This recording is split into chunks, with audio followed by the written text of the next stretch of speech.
are oppressed. We are exploited. We are downtrodden. We are denied not only civil rights, but even human rights. One day right there in Alabama, little black boys and black girls will be able to join hands with little white boys and white girls as sisters and brothers. I have a dream today. And always feel that your life has ultimate significance.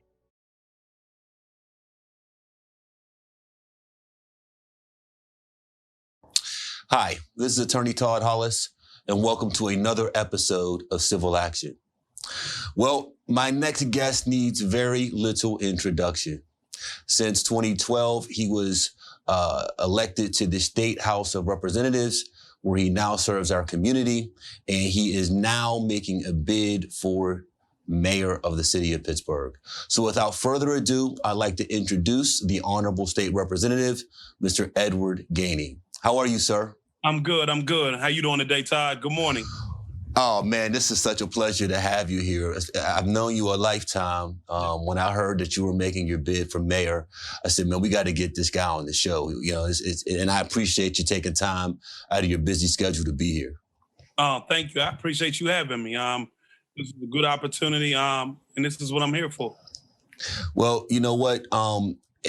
Civil action, you know, is supposed to be an opportunity for our people to kind of engage in issues that are meaningful to us.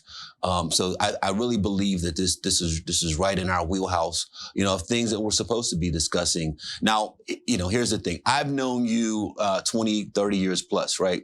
But for those that don't know you, you know, why don't you do me a favor and give them a brief introduction? My name is Ed Gainey. Born and raised in the city of Pittsburgh. I was born to a single teenage mom, and my family is originally from the Hill District. At the age of 6, I moved to a place in Oakland called South Oakland on Lawn Street. My grandma was influential in helping to put the center together under the leadership of my grandmother and my mom because she was younger. That's who put the morals and values in me. Then we moved to a place in East Liberty called the high rise and low rises. Those was the high rise apartment buildings and the low rises. Where I seen the whole community transition from a safe neighborhood to buildings that was inhabited by the drug culture, like a lot of the buildings in the city of Pittsburgh, like a lot of neighborhoods in the city of Pittsburgh. You know, Todd, growing up, I never knew a politician. I never had a politician knock on my door. I never had a politician come to my school. I never had a politician have a community meeting and talk about what the mall's going to look like. So I didn't grow up in the culture of politics. I didn't know politics. I didn't get involved in politics till I went to Morgan State University. And at the time, I had went to class, and the professor asked me what I was doing there. I was like, well, you teaching, right? And the professor was like, no, your job is not in the classroom today. Your job is to help to keep the school historical Black college and university. And so I marched with my classmates, the school really, we shut down the whole campus. We marched downtown. And the first politician that I've ever met was a mayor by the name of Kurt Smoke, who was an African-American mayor. And he helped us keep Morgan State a historical HBCU. And at that time is when I recognized the power of what government can be in regards to really bringing the changes that are necessary to a city where everybody feels involved. For someone that didn't know politics to come to a city like Baltimore and DC where politics is big, it was eye-opening to me. You know, Todd, growing up, I didn't see a lot of Black businesses. I didn't see a lot of politicians. I didn't see them. That was not how I was raised. But through it all, my journey to Morgan State is what brought me back to want to do community development and want to help build better communities and learn. So East Liberty Development was an organization that was closed down because of the racial tensions that existed in East Liberty. And the interim director was a gentleman by the name of Wheeler Winstead. And I went to Wheeler and I said, listen, man, I'll work for free. I realized I don't have no money. I'll work for free. I just want you to teach me about community development. That's all I want to learn is about community development and how I can use this tool to help improve communities. So I tell people I got my baptism in Baltimore. And so when I came home, I got involved in East Liberty Development. I ended up working for a state representative. I ended up working for 2 mayors. And I usually, when the first mayor I worked for, whatever they threw in the garbage, Todd, I go get it and read it. I was hungry for knowledge. So I consider myself the book, the spook that sat by the door. Because whatever was their garbage was my education. And so I learned as much as I can learn. And I took that to the House of Representatives. When my first semester, we had to deal with a transportation bill. And after that, everybody knows how hard I fought to get clean slate passed and medical cannabis passed. You know, these are bills that I worked on feverishly to get them done. Sure. How much time and effort I put in after school programs and early childhood. The reason why we had to take measures because in Wilkinsburg, the high school had no arts program, no music program. So we had to create a partnership with PPS, Pittsburgh Public Schools, just so that those high school people would have an opportunity to go to public schools. It didn't end up quite the way I wanted. I wanted them to have a variety of opportunities on where to go.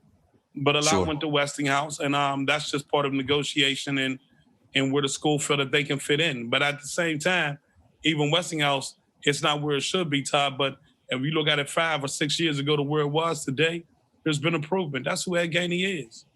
I've worked hard in these communities, and that's just on the legislative side. And, on the community side, making sure that we use different events to provide more services like book bag drives, but at the book bag drive, talk about health and human services, talk about substance abuse, and make sure those book bags are full with information, not just for the child, but also for the parent. So that if the parent is going through anything, that they have an opportunity. Having public safety meetings all in the district to talk about how we alleviate crime and what we have to do to become better neighbors. Turkey giveaways with the same motive, to get information in people's hands, the holiday parties for the same motive. Because the more you bring community together, the more we grow. And that's who Ed Gainey is. Amen.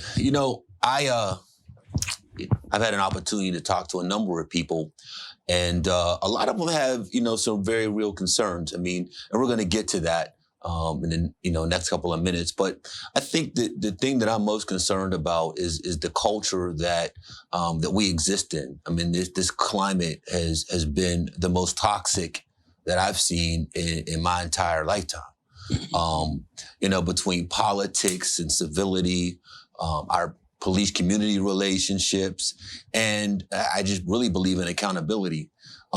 You've seen some of the the issues that have gone on, concerning residents of African American residents as it relates to police culture. Yeah. Do you have anything that you could possibly add to that? Yeah, well, Todd, you've seen me on a lot, even with some of the clients that you had when they've had to deal with police community relations. And I think the number one thing is that, we have a police force that have a military style technique. It's a military style police force, and we have to move away from that. We have to move into more of a community-oriented police force, not a military style. We're not at war. If we have the mentality that we're at war, how are we ever going to build trust in the community? You can't with a military mindset. It has to be a community-oriented mindset. And also, we got to have a situation where we discuss over-policing in certain neighborhoods. There's no need to over-police in low-income communities. I've been pulled over a dozen times. And Todd, I've been pulled over at the same stop sign like 4 or 5 times. Now, if you go on down the street every day and the stop sign is there, 9 out of 10, you going to stop at the stop sign the same exact way. But I know that they pulled me over. I understand the flashlight in your face, the broken window syndrome, just to be able to see if you got drugs or guns in the car. Those type of things got to stop. That's a culture. Amen. That's a culture. And in order, that's not legislation. And by no means am I saying that we don't have to change legislation. Whether we're talking about legislation to deal with litigation, the whole nine, all that we need to change. I'm not saying that the use of force that me and Summer Lee introduced, of course that has to change. The false reporting that me and Rep. Cephas introduced, of course that has to change. Yes, there are some things that legislatively we have to change, but police culture is a little bit different. It's a mindset. And there are some things that we can do to move away from the mindset that we have right now, a military-style mindset. We are now at war with communities, and we need it. And that mindset has to change. It has to become more community-oriented, focused. And those so what are things that we can change? So what are so talk about that mindset, that blue line mindset. What are the things that you believe that you could do as mayor to move away from the present climate that we have as it relates to police culture? The one thing when it comes to police culture is you got to shift the paradigm. You have to come in with a policy talking about community-oriented policing from the door, and that this is what you want. That's number one. Okay. Number two is you also have to send a message. Look, I took an oath to be a state representative. I took an oath to be an elected official. They took oaths to be cops. And I'm not saying that all police officers are bad. Todd, I grew up with some police officers, and I know they're good. I would leave my children with them and know that they would grow up to be wholesome and whole. But there are those that if you're putting up racist comments like young African-American girls with a gun on your Facebook page, whether it's public or private, you got to be fired. And if the FOP wants to fight through arbitration for you to get your job back, that's a fight not only that the mayor has to take up, but the city has to take up because they have to define themselves.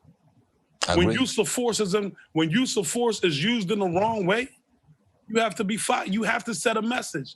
You have to set a standard of what you're going to tolerate and what you're not going to tolerate. And by no means am I on here to make it seem like this is an easy fix. We didn't get here yesterday. We've been dealing with police community problems since the 50s, 60s, 70s, 80s, 90s, 2000, 2010, and 2020. So by no means am I saying there's going to be a microwave meal and tomorrow it's going to change. What I'm saying is that you have to change the culture. We got police officers on the force that never met a black person until they became a cop. What does he know about us other than what's on the 2, 4, and 11 news? And if we understand that's a situation with inside the training and education and also the hiring practices, do we need to change to shift the culture from one that doesn't know us to those that grew up with us and understand that, hey, they're a community just like we're a community. And the last thing is you can't have the police outside the community. We're one community if we're going to function correctly. So is that to say that you would require police officers to live within the city of Pittsburgh? I think they should, absolutely. I believe they should. Okay. Well, listen, I took a poll. Before I have these big wigs like yourself come on my show, I want to make sure that your potential constituents have an opportunity, to sort of voice their concerns to you, so that you know what they're thinking, and I'd like to hear your response to some of their issues. So I'm going to ask you to pick a number 1 through 26. 1 through 26. All right, let's take 19. 19. All right, let's see what 19 is. Okay, so 19 comes from constituent Christopher Floyd. He says, I'd love to see pothole mitigation. What do you think about that? I remember pothole mitigation, the less potholes. Yeah, I agree. And I think that's one of the things that we have to talk about is how we create better public safety, public health to me, neighborhoods. And part of public health neighborhoods is dealing with abandoned buildings, dealing with potholes, dealing with overgrown weeds. I always said that, massive demolition creates a problem because we don't have a plan for the land, which means that sooner or later it's going to be overgrown with weeds, and we know what happens there.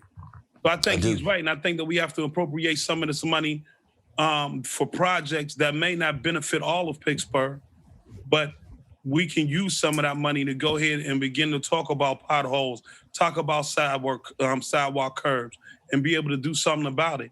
But again, we have to appropriate money to that. And I believe that there's probably some projects in the city that don't benefit all Pittsburgh. And if it's about a class issue, we need to take that money and put it into an appropriation that deals with streets, sidewalks, and everything else. Okay. One more question. Well, actually, 2 more questions. I do agree with those potholes. Those potholes is a problem. Mr. Mark Tiani, who I believe is also an attorney, he says, do you support a merger between the city of Pittsburgh and Wilkinsburg Borough? If so, when? Well, I don't know when, but I think it's a conversation that's taking place right now, being led by the Wilkinsburg CDC and others. I'm definitely for the referendum, to go on the referendum to find out what Wilkinsburg wants to do. I've been very supportive of it being a referendum. I think that at some level the conversation is going to take place, whether it's now or later. the reality is there's a big push. And I just had conversation with some people from Wilkesburg. It's like, Ed, we can save the borough. I don't know. My thing is that at some level, these smaller boroughs, they're going to have to merge. You hear it from the state level. You're hearing it from a lot of people in the community. They're saying there's issues with the police force. East Pittsburgh, we've seen what happened there. They closed down. Sure. This is not 1960. 1950.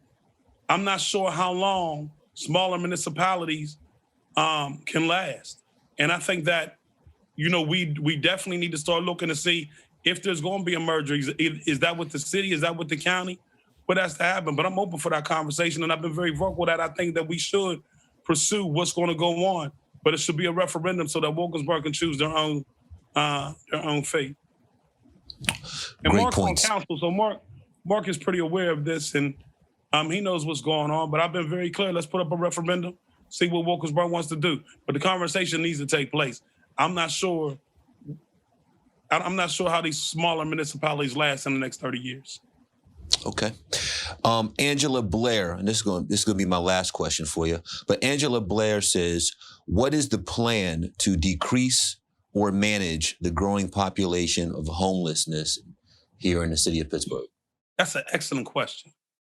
That's an excellent question. And I don't have all the answers to that right now. I don't. I know that, I know that something has to be done. Every year I do a homeless event every single year. So I'm real aware of the homeless problem. And we try to create a resource guide to get them into different housing situations to where they, particularly in the winter. I've always partnered with the Alphas and the AKAs to do this event. Homelessness is a problem. And it's a problem that we have to address. But for me to say I have that answer right now, without doing my due diligence in regards to homework and really finding out what can be done, finding out what money can be appropriated to this situation, finding out where we can build more homeless shelters, who our partners can be, how this gets done, would be premature for me.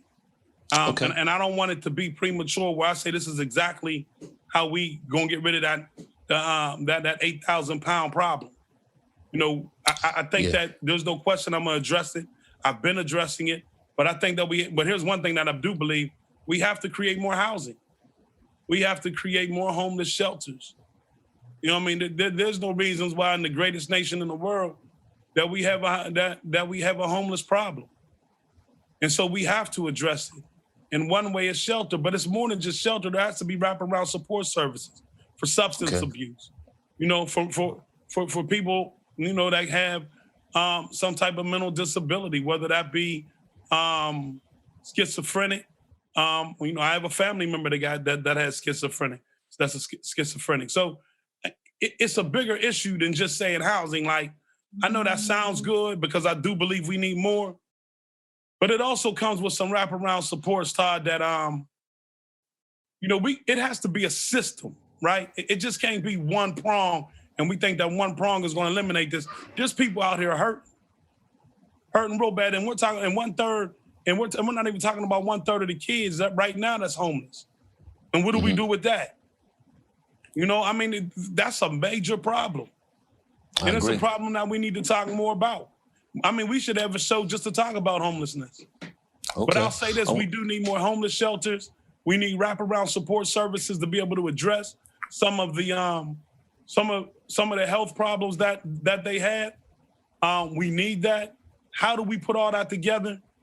I'd have to bring in minds greater than me to help me create that level of a system. Anyone that tells you they got the right answer for that right now, then it would already have been done. So I just think that's something that we have to make a priority and not an issue. I agree. You know what? In my lifetime, I've never seen an African-American mayor. So I don't know if there has ever been one. And your challenger right now is the incumbent. And I know that there's a whole lot of fight in you. I've watched your career, like I said, for 20 to 30 years plus. So I guess the biggest question I have for you, and it'll be my final question of the day, is, why should we elect you as mayor as opposed to, the incumbent? That's a good question, and I thank you for that question. I spent my whole career before I got into politics, and you know this, Todd, and while I've been in politics, trying to make this the best, most livable city it can be. Right now, we're not there. Right now, we're just not there. We put out a report called the Gender and Equity Report. We put out a report talking about how demoralized Pittsburgh is for African Americans and people of color. But yet the report came with not one recommendation on how to make it better. Todd, like I know that every report that talks about growth is a report that comes with a blueprint, recommendations on how we make it better. There's no reason that we put a report out that talks about people as a liability and not as an asset. There should never be a time that we label people in any type of regard. Secondly is affordable housing. When you're mayor, you create the development policies that you want to see. And by no ways am I saying I'm against market rate, but I'm 100,000% for more affordable units. We need to make Pittsburgh affordable. We need to make sure that we got housing for everybody and that they're not being forced or pushed out. We can do that. We can definitely do that. The policy just can't be bricks and mortars, Todd. It has to be the impact on people's lives that been in that community and want to stay there. Police community relations, you've heard me talk about it. We have to move away from a military-style policing force to a more community-oriented policing force. That is something that we can do in public education. By no means am I here to say that I want to be all up in the school boards and the school system's business. No, but I want to be a partner. I want to be a friend. I want to see how we can work together. And what do you need from me to help us have the best quality education we can have? It's about how you build relationships. It's about how you improve things. But you have to be engaged every day. When we had COVID-19, we fought hard to make sure that federally qualified healthcare systems got testing in low-income communities so we can make sure that people knew exactly where they were in regards to this COVID virus. That's fighting for people's lives. That's what I've done my whole career. Mm-hmm. And it's not about just Black, because there's poor white communities too that are suffering, that feel like they've been left behind and have not been discussed. We need to uplift all Pittsburgh. And if it hasn't been done in the last 8 years, it's not going to be done in the next 4. I agree. It is a pleasure to hear these comments. It's a pleasure to spend this time with you. And you are 300% correct. Whenever I pick up the phone and I call you, you are always and have always supported the issues that were important, not just to Pittsburgh, but to civil rights. So for that, I thank you. I appreciate you taking out the time to be here today. I know that your campaign is just kicking off, and I know you're busy. So I'm certainly, grateful for the time that you spent with me thus far. I'm sorry. Sorry, let me just say 2 things. One is, I've done this before I got elected. So I'm not saying what I'm going to do once I get somewhere. Like, I think people that talk about what they're going to do once they get somewhere, if you don't have the wisdom that you've done it in the past, how you going to do it when you're there?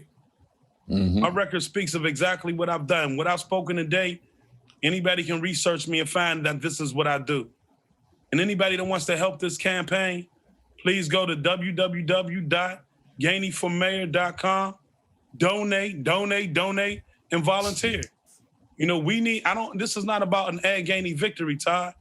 I can't change Pittsburgh unless I got Pittsburgh with me. I need to make this a Pittsburgh victory, because if we make it a Pittsburgh victory, then we're doing what we say we want to do. We're coming together. Well, Pittsburgh, you heard it right out of the mouth of the Honorable State Representative, Mr. Edward Gainey.